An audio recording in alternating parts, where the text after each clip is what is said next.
সুপ্রিয় মৎস্যচাষী ও দর্শক আসসালামু আলাইকুম। দেশ ও দেশের বাইরে থেকে যে যেখানে বসেই আজকে আমার এই উন্নত মানের নতুন চাষের অরিজিনাল থাই পাঙ্গাস মাছের পোনার ভিডিও দেখতেছেন, তো আপনাদেরকেও অসংখ্য অসংখ্য ধন্যবাদ। তো চাষি ভাইরা অনেক দিক যাবত চাষি ভাইরা আমাদের কাছে রিকোয়েস্ট করতেছে একটা থাই পাঙ্গাস মাছ বড় ভিডিও আপলোড করার জন্য। যে মাছগুলা আপনারা ভিডিও স্ক্রিন দেখতে পাচ্ছেন এটা হচ্ছে 150 থেকে 200 পিসে 1 কেজি। এই মাছটা আমাদের কাছে অ্যাভেলেবেল আছে। এই মাছটা দিয়ে আপনারা চাষ করতে চান অবশ্য চাষ করতে পারবেন। কারণ হচ্ছে এই মাছটা কিন্তু আমরা অবশ্য অরিজিনালি যে থাইল্যান্ডি পাঙ্গাস থেকে আমরা ডিম সংগ্রহ করে নিয়ে আমরা কিন্তু এই পোনাটা উৎপাদন করছি। অবশ্য আমাদের থেকে গ্যারান্টি সহকারে পাবেন, এই মাছটা দেখেই বোঝা যাচ্ছে থাই পাঙ্গাস মাছের পোনা। তো আপনারা কিন্তু আমাদের থেকে কম রেটে নিতে পারবেন।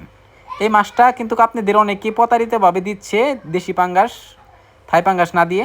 তো অবশ্যই এটা থেকে আপনারা বিরত থাকবেন। আর অনেকেই এই মাছটা চাষ ক্ষেত্রে অনেক কিছু জানেন না। যদি আপনারা না জানেন কিছু খাবারের নিয়ম কারণ আছে, অনেকে খাবারের সাইজ জানি না, যে উল্টাপাল্টা খাবার দিই যে কারণে মাছ বড় হয় না, পেট বড় হয়ে যায়, মাছ বড় হয় না। তো অবশ্যই এটা থেকে আপনারা বিরত থাকবেন। আর থাই পাঙ্গাস যদি চাষ করতে চান, থাই পাঙ্গাসের সাথে আপনারা অনেকেই বাংলা জাতীয় কিছু মাছ দেন। তো অবশ্য বেশি পরিমাণ দিবেন না, হালকা পরিমাণ দিবেন। তাইলে আপনি থাই পাঙ্গাস মাছ করে সফলতা হতে পারবেন। তো চাষি ভাইরা আপনারা যারা আমাদের থেকে পরামর্শ নিচ্ছেন অবশ্য তারা আপনারা মাছের জগতে থেকেও আপনারা সম্পূর্ণ সফলতা হতে পারছেন। কারণ হচ্ছে আমরা যে পরামর্শটা দিব এটা 100 আপনাদের পরামর্শ কাজে আসবে।